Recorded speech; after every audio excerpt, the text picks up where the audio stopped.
Mas lalo pang lumalakas ang inaabangang teleseryeng Sigabo matapos ipakilala ang ilang pang mga artistang magiging bahagi ng proyekto na pinangungunahan ni Coco Martin.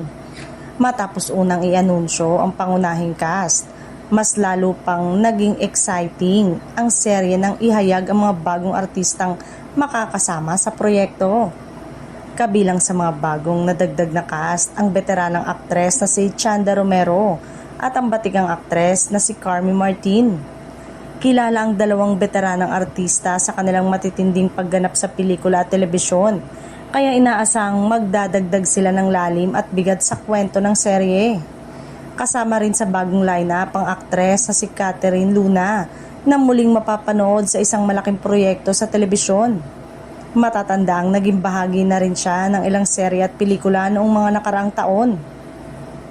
Hindi rin pahuhuli ang komedyante at aktor na si Gerald Napoles na kilala sa kanyang natural na husay sa pagpapatawa at pag-arte. Bagamat kadalasang napapanood ang comedy role, marami ang curious kung ano ang magiging karakter niya sa serye.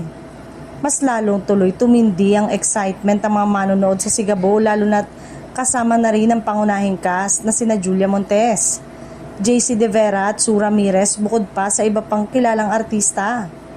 Sa dami ng bigating pangalan na bumubuo ng cast, inaasahan ng marami na magiging isa na namang malaking proyekto ang Sigabo na tiyak na aabangan sa telebisyon. Marami tuloy ang excited na malaman kung ano ang magiging mga karakter at papel ng bawat artista sa nasabing serye.